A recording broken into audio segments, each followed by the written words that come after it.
경제 전 분야에서 대단한 성과를 거두었습니다. 한미 관계가 이전과는 질적으로 다른 전면적인 변화의 계기, 즉 전략적 변곡점에 들어선 것으로 평가합니다. 손에 잡히는 성과를 가져오지 못했다는 점에서 백신 외교는 언제 이행될지 모르는 약속음을 받아온 것에 불과합니다.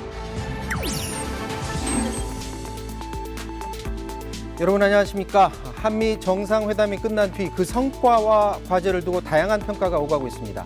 북한 문제부터 코로나 백신 한국 장병 지원, 그리고 44조 원 현지 투자까지 여당의 말대로 대단한 성과인지 아니면 야당의 지적대로 약속 어음에 불과한 건지 여야 의원들과 함께 이 얘기부터 나눠보도록 하겠습니다. 사사건건 시작합니다.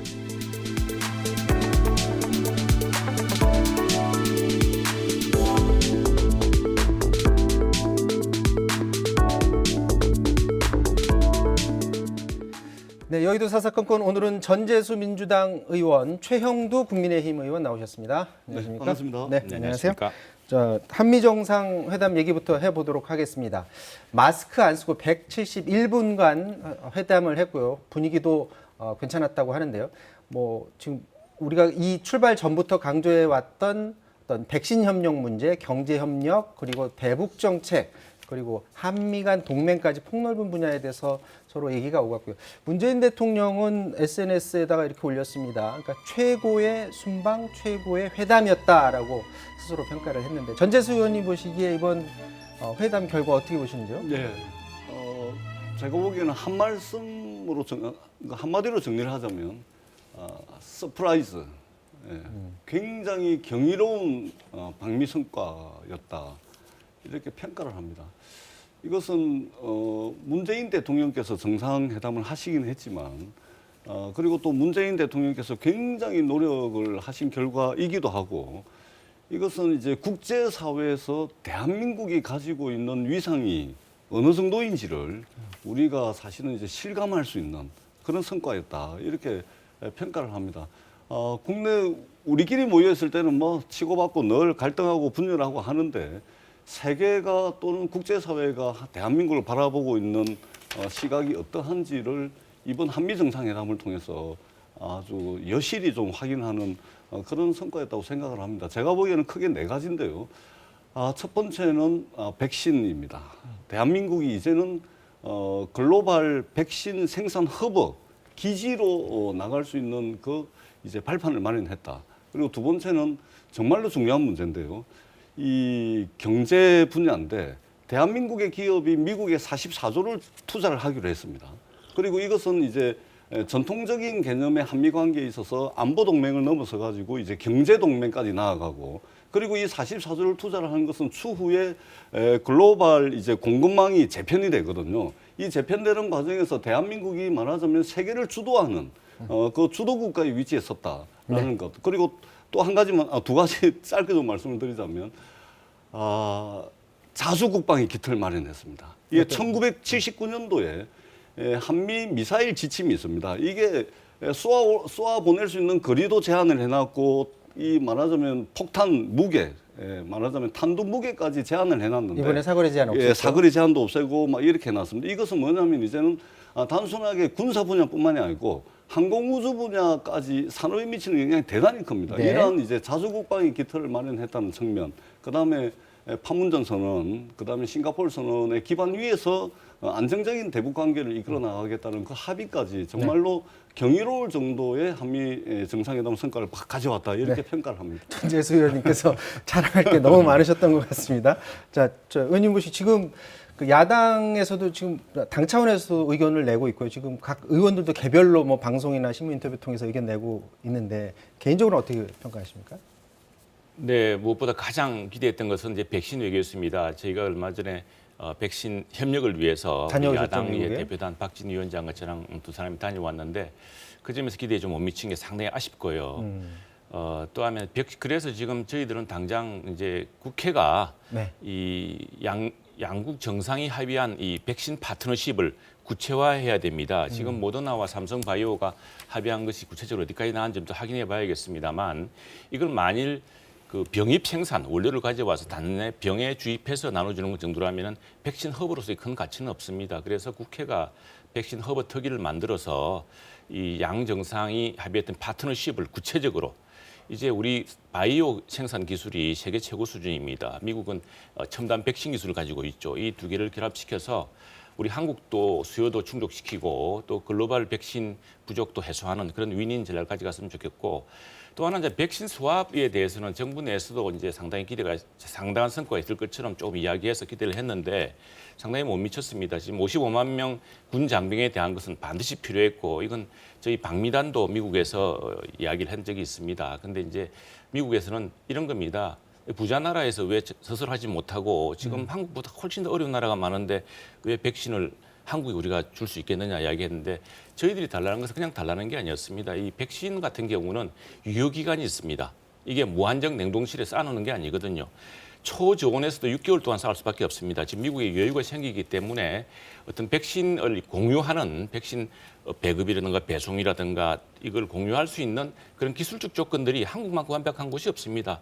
저희들은 당장 예컨대 미국이 지금 해외에 8천만 도즈를 준다고 합니다. 그중에 1,000만 도즈만 만약 한국이 가져올 수 있었다면은 상반기 백신 접종률이 확 높아졌을 겁니다. 지금 정부 목표 1,300만인데 1,000만 도즈를 갖고 온다면 1,800만 높아지겠죠. 그러면 하반기에 그 백신 우리 집단 면역 도달 시간도 훨씬 짧아졌을 텐데 이런 부분에 좀 집중하지 못했던 것이 항상 아쉽습니다. 그리고 우리 기업들 지금 미국 가보면요, 미국 언론에 보면은 한국의 반도체, 한국의 배터리가 없이는 미국 경제를 더 낮게 재건할 수 없다라는 이런 인식이 있습니다. 그만큼 우리 기술이 우수한 것이고 또 하나 이제 한미 정상회담이 상당히 성공적으로 보인 이유 중에 하나는 이 바이든 대통령의 외교적 능력입니다. 그리고 웬디 셔먼 같은 한국을 잘 아는 그런 부장관 그리고 무엇보다도 아시아 짜르라 불리는 커트 캠벨 박사 같은 미국의 백악관의 인도 태평양 정책조정관 같은 사람이 노련한 이 협의가 있었기 때문이고 그런 것들 때문에 트럼프 때는 상당히 불쾌하게 우리를 하지 않았습니까?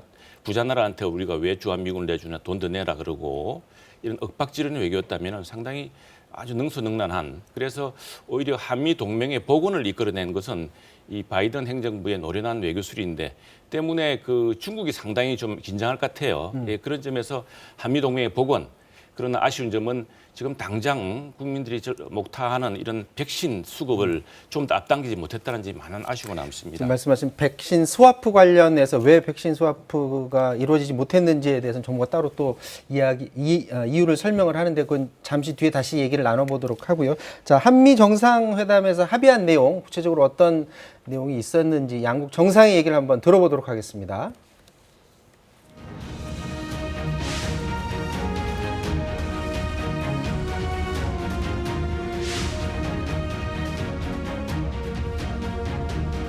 My staff kept coming out and saying, "You're over time, you're over time." But I enjoyed our meeting so much.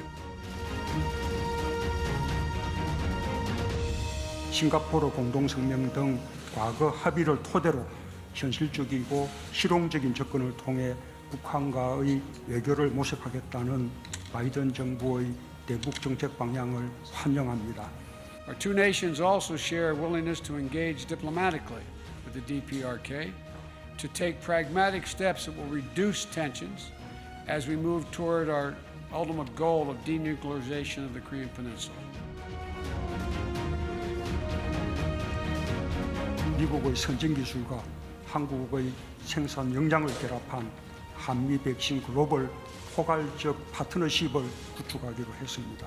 550,000 Korean soldiers, sailors, airmen who work in close contact with American forces in Korea. We'll provide full vaccinations for all 550,000 of those Korean forces engaging with American forces on a regular basis, both for their sake as well as the sake of the American forces. 반도체, 전기차 배터리, 의약품을 비롯한 첨단 제조 분야의 안정적 공급망 구축을 위해 긴밀히 협력해 나가기로 했습니다. Samsung, Hyundai, SK, and LG. I understand the executives of those companies here. Would you please stand up?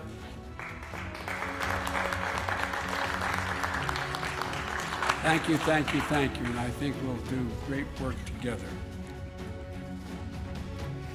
자, 조금 전에 최영두 의원님께서 백신 스와프가 안 된 점은 굉장히 아쉽다고 말씀하셨는데 정부에서 지금 입장은 어떻게 내놨냐면 8천만 도즈가 확보된 물량, 세 개로 나눠줄 물량이 있었는데 이 부분에 대해서 이게 사실 이제 저개발도상국에 위주로 줄 건데 한국만 특별히 공급하는 것 자체가 좀 곤란하다라는 게 미국의 이제 입장이었다고 해요. 그럼에도 불구하고 이걸 뚫고서 우리는 백신 스와프를 체결했어야 된다 이렇게 생각을 하셨던 지금 겁니까? 아직 여전히 가능성은 남아 있습니다. 이 백신 수합은 그냥 지원해 달라는 게 아닙니다. 물론 지금 인도 같은 경우에 지금 아스트라제네카 6천만 명분 이 부분은 사실 우리 국내에서는 이미 그 아스트라제네카를 원하는 건 아닙니다. 우리는 mRNA 백신을 원하는데 이제 화이자라든가 모더나 같은 네. 백신이죠. 근데 이런 백신들이 다 유효 기간이 있습니다. 그래서 기술적으로 저희들 그겁니다. 지금 미국에 가보면은요, 미국에 이제 약국 체인들이 많지 않습니까? 미국은 약국에서도 지금 모더나 백신을 줍니다. 네. 저희들 가보니까 워싱턴 거리 곳곳에 지금 여기 백신이 있다는 이런 광고판이 많이 보였는데 외국인들 맞을 수 있다고 합니다. 그 정도로 지금 백신이 남아돌고 있습니다. 그런데 이제 이게 파이자 같은 경우는 정한 70도에서 6개월, 그다음에 냉장 보관으로 5일입니다. 그러니까 마지막 접종 장소에 배급이 되면 5일 내에 소진되지 않으면 버려야 됩니다. 그래서 미국 약국 체인에 실제로 일어나는 일이 뭐냐면은 자 우리가 200도즈를 받았는데 지금 3일 동안 쓴 게 보니까 70도즈밖에 안 쓰면은 그러면은 이게 그냥 추세로 보자면 100도즈밖에 못 쓰지 않습니까? 그러면 이제 100명분이 남는 거죠. 이 남는 건 재빨리 이웃 약국에 알린답니다. 그래서 부족한 데서 가져가라고 아니면 버려야 되니까. 우리처럼 미국과 한미가 이렇게 물류가 발전해 있고 로켓 배송이 되는 나라 아니겠습니까? 워프 스피드로. 남는 걸 빨리빨리 우리 그러니까 쪽으로 우리가 돌려서 가져오도록 하자. 유효 기간을 한미가 공유해서 그게 한국과 미국 정도만 가능합니다. 이게 인도에는 불가능한 일이고요. 그리고 이제 일본은 어느 정도인지 모르겠는데 어쨌든 우리는 그중에 한 1,000만, 그중에 2천만 도즈가 이제 그 mRNA를 포함한 주로 미국 생산 백신입니다. 그 부분을 상당 부분 우리가 앞으로도 계속 유효 기간이 도래하기 때문에 유효 기간을 공동 관리하면은 굉장히 신속하게 우리가 공동 관리할 수 있다는 그런 개념이죠.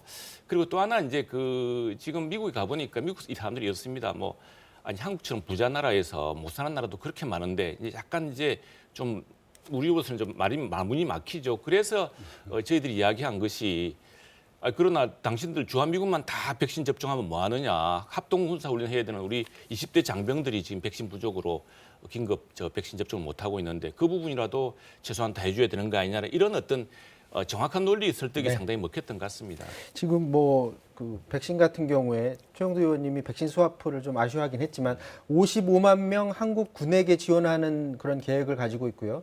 미국 정부는 2천만 도즈를 6월 달 안에 해외로 지원하겠다 해서 그래서 이제 백신 스와프에 관심이 높았었던 건데 55만 명분이 들어온다면 지금 우리 한국군 같은 경우는 이미 백신 접종을 시작을 했고요. 11만 명은 이미 했다고 그러고 6월 달부터 45만 명, 그러니까 30세 이하 군장병들이 맞기로 돼 있어요. 그렇다면 만약에 시기만 다음 달에 미국에서 들어와 준다면 45만 명분을 먼저 미국 거를 먼저 맞고 그만큼은 적어도 6월 달에 민간인한테 돌릴 수 있기 때문에 어떤 초반에 어려움을 겪을 수 있는 부분은 해소할 수 있다 이렇게 생각하시는 거예요? 예, 그렇게 되면 얼마나 좋겠습니까? 예, 뭐 그렇게 될 가능성이 완전히 이제 닫힌 것은 아니고요.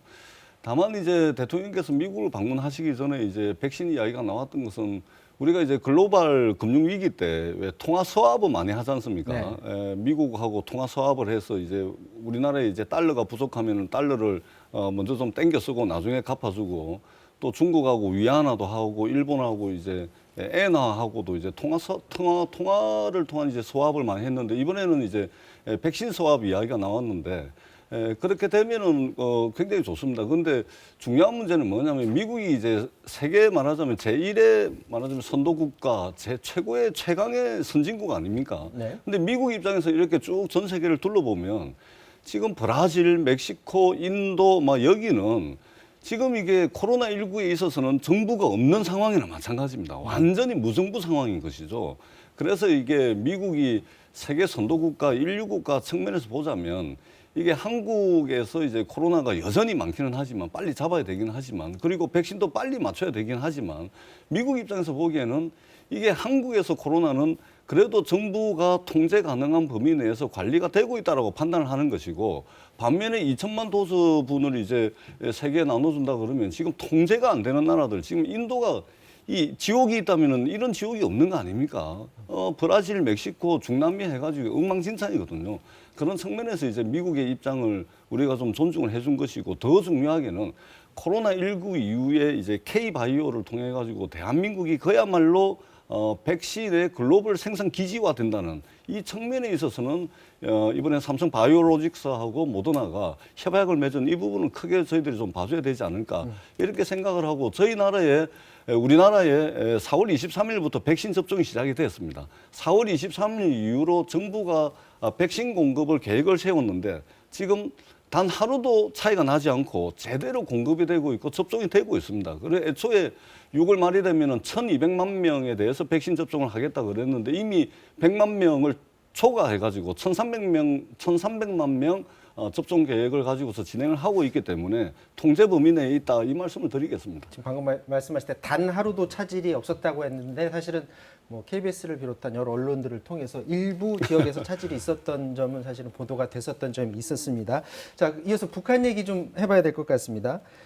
이번에 그 공동 성명을 통해서 판문점 선언 그리고 싱가포르 선언의 기초에서 북한 문제를 풀도록 하겠다라는 그런 합의를 이끌어냈는데 여기서 지금 깜짝 발표가 나왔습니다. 성김 대사를 대북 특별 대표로 이제 앉히겠다라는 건데, 자, 성김이라는 인물은 우리가 많이 들어서 그렇습니다. 알고 있습니다. 싱가포르 선언에서도 합의문을 조율했던 그런 당사자인데, 근데 지금 이분이 위치가 차관 복급으로 제가 알고 있거든요. 근데 차관 보면 대통령과 직보할 수 있는 라인이 아니기 때문에 어떤 의사 결정이 빨리빨리 이루어지기는 힘들 거다라는 분석을 하시는 전문가들이 있습니다. 그러니까 이게 성김 대북 특별대사죠. 이분이 이제 싱가포르 회담에서 말하자면 합의문을 최종적으로 이제 북측의 외무상하고 해가지고 이제 파트너 돼가지고 합의문 작성에 이제 관여를 했고, 사실상 미국의 이제 대북 협상에 있어서 실무적으로 거의 총괄을 하는 그런 분인 것 같습니다. 그런데 이분이 이제 차관 보면은 대부분 이제 장관,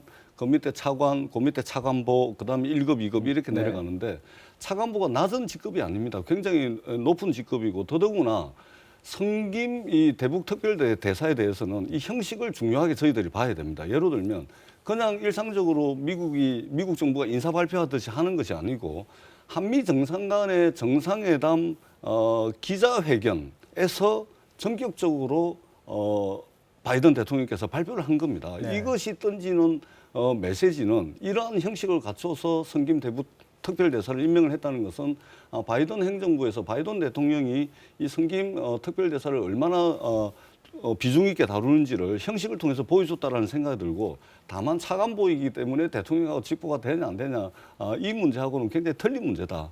그렇게 보시는 게 맞을 것 같습니다. 네, 의원님 어떻게 보셨어요? 네, 이제 공은 북한에 넘어갔다고 블링컨 국무장관이 이야기를 했습니다. 네. 사실은 북한이 원하던 인물을 세워줬고, 우선은 한국어로 북한 사람들이랑 이야기할 수 있는 사람입니다. 물론 북한도 뭐 미국 통들은 다 영어 잘하지만은, 그러나 오랜 동안 이 합의 과정을 봐온 사람이기 때문에 북한으로서도 갑작스레 이해를 잘 못하는 사람이 와서 윽박지르면 얼마나 난감하겠습니까? 좋은데 문제는 뭐냐, 북한의 태도입니다. 우리 대통령이 저렇게 노력하고 또 미국 정부가 저렇게 노력해도 북한이 이걸 거들떠보지 않으면 다 엉뚱한 아무 헛수가 되는 것이겠죠. 북한은 무엇보다도 한반도 비핵화 선언이 바로 30년 전 이 땅에서 남과 북의 합의로 있었다는 것 사실을 잊어서는 안 됩니다. 지금 미국이 저렇게 외교적인 노력을 다하고 또 성김 대사라고 하는 상당히 노련한 한국계 이 특별 대표를 임명하는 이런 성의를 보인 만큼 북한도 이제는 지금 저 바이든 대통령도 이야기하지 않았습니까? 뭘 한꺼번에 다 이루려고 북한의 요구처럼 해줄 수는 없는 것이다. 하나하나 북한이 비핵화에 분명한 진전을 보여야지만이 미국 하나씩 해줄 것이라는 입장을 분명히 밝혔거든요. 이처럼 뭐 우리 대통령을 함부로 모략하고 대한민국 재산이나 대한민국 사람의 인명을 이렇게 함부로 살상하는 그런 행동을 즉각 중단하고 이 한반도 비핵화선의 기본 정신으로 들어와서 대한민국을 믿고 미국을 믿고 이제 빨리 이 비핵화 그리고 경제 개발로 나서야 될 텐데 그렇게 정세 인식을 하고 있는지 모르겠습니다. 지금 북한이. 정상회담이 있은 이후에 북한이 그 회담에 대한 그 반응을 지금 내놓지는 않고 있습니다만 그 한미일 3국 공조를 간접적으로 비난하는 글을 그 매체를 통해서 냈습니다. 뭐 서울 푸들 양키 승냥이 뭐 이런 그 원색적인 표현들을 했는데 지금 전문가들이 이번에 그 한미 정상회담의 결과물에 하나 북한이 아쉬워하는 부분이라고 예상하는 것이 적대적 행동을 하지 않겠다라는 글을 좀 구체적으로 명문화했으면은 북한이 아마 적극적으로 나올 수도 있었을 텐데 이런 내용이 없었기 때문에 테이블에 쉽게 나오지 않을 것이라는 전망도 있어요. 어떻게 보세요? 그러니까 역대 한미 정상회담 역대 네. 여러 수십 차례 있었지 않습니까? 그 한미 정상회담이 끝나고 난 뒤에 북한의 반응을 한번 보십시오.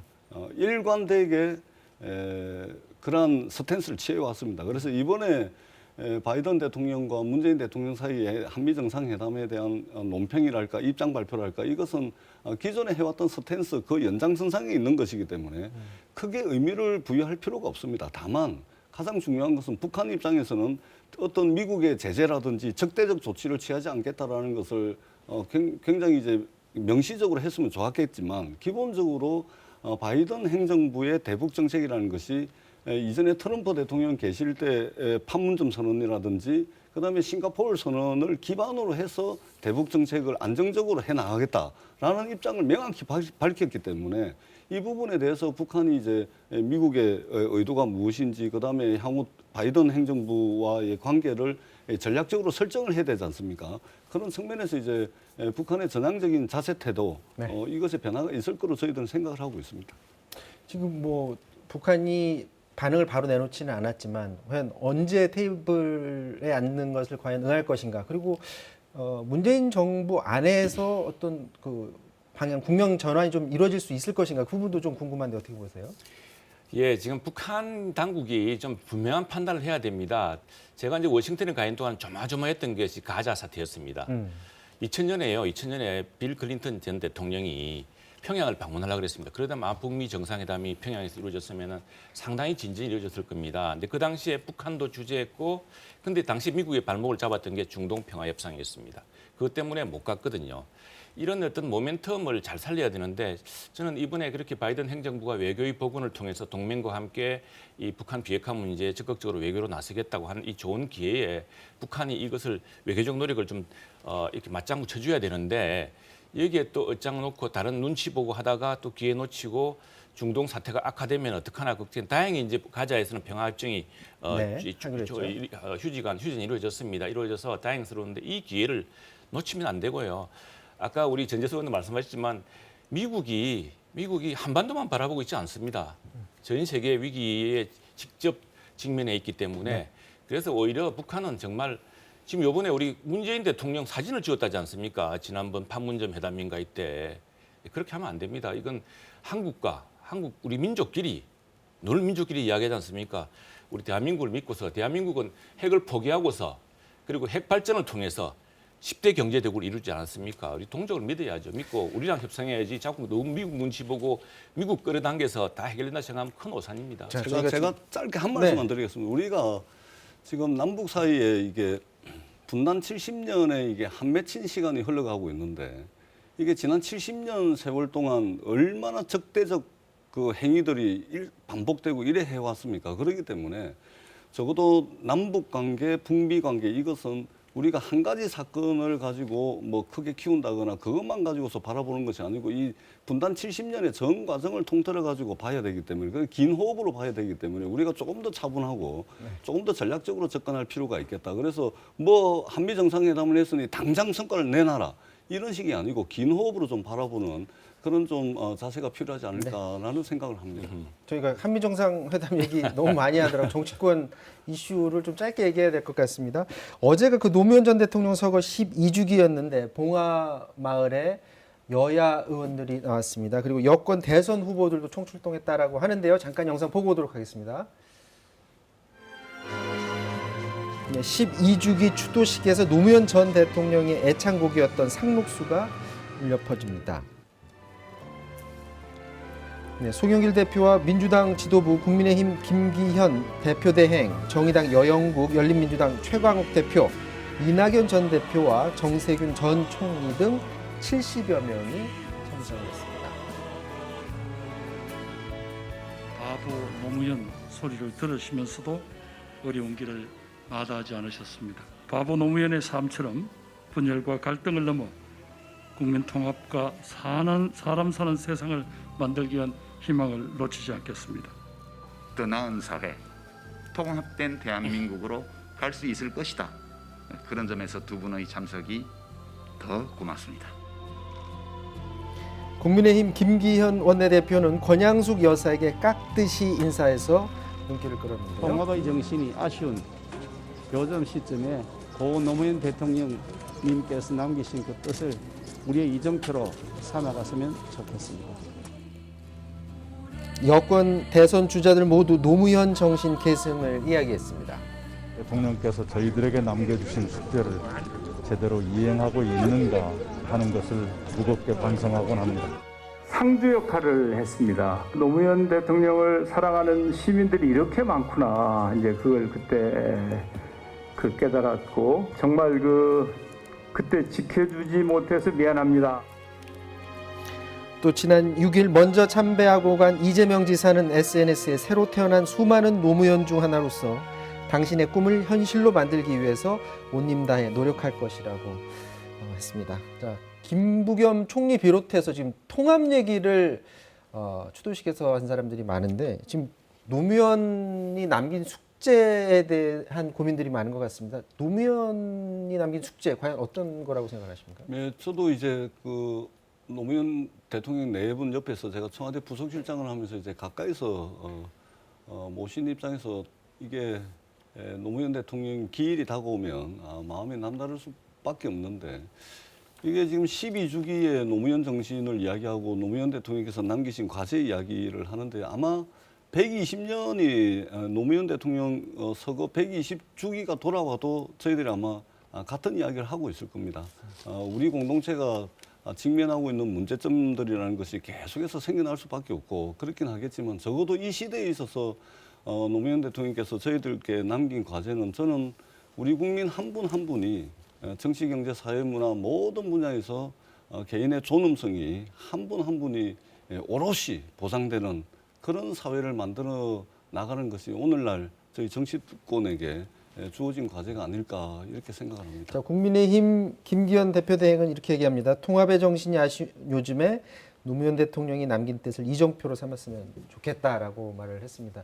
노무현 정신, 노무현이 남긴 숙제 어떻게 보세요? 예, 특히 이 국민에서 우리 노무현의 정신은 초당파적인 국익을 위한 정책 의제 선정에 있었다고 생각합니다. 바로 한미 FTA. 이번에 저희들이 한미 백신 수합이라든가 한미 백신 허브 같은 것을 구성할 수 있는 것은 바로 한미 FTA 때문입니다. 이 한미 FTA 당시에 민주당이 그렇게 반대하고 했지만 대통령이 이건 장기적으로 국익을 위한 것이다 하고 이렇게 진행했던 겁니다. 그것 때문에 상당히 외로웠죠. 그리고 한미 FTA는 바로 이제 지금 국민의힘의 전신과 노무현 대통령이 함께 이루어낸 성과입니다. 지금 바로 그것 때문에 백신 수합, 백신 협력이 되고 다음 우리 기업들이 그렇게 미국에서 이제 미국 기업이 될지 참 두려울 정도로 미국에서 인기를 끌고 미국 대통령이 극찬하는 정도로 됐던 것도 바로 한미 FTA 때문이었습니다. 노무현 대통령의 한미 FTA 담화문에 보면 그 내용이 이미 담겨 있습니다. 저는 그런 어떤 국익을 위한 초당파적 리더십을 지금 여야가 함께 배워야 된다 생각을 하고요. 그런 의미에서 근데 지금 미국 백신도 그렇습니다. 트럼프가 워프스피드 작전이라는 것으로 백신을 조기 개발하지 않았다면은 바이든이 이번 7월 4일 날 코로나 독립을 선언할 수 없을 것입니다. 그만큼 우리도 이제 노무현 정신을 진정 개성한다면은 초당파적으로 협력해서 우리가 이미 그 백신 수합을 비롯한 백신 협력 결의안, 백신 허브를 어떻게 만들 것인가에 대한 결의안을 국회에 우리 당이 제출했습니다. 여야가 함께 협의해서 지금 이미 우리는 하루에 150만 명씩 접종할 수 있는 능력을 가지고 있습니다. 백신을 신속히 조달하고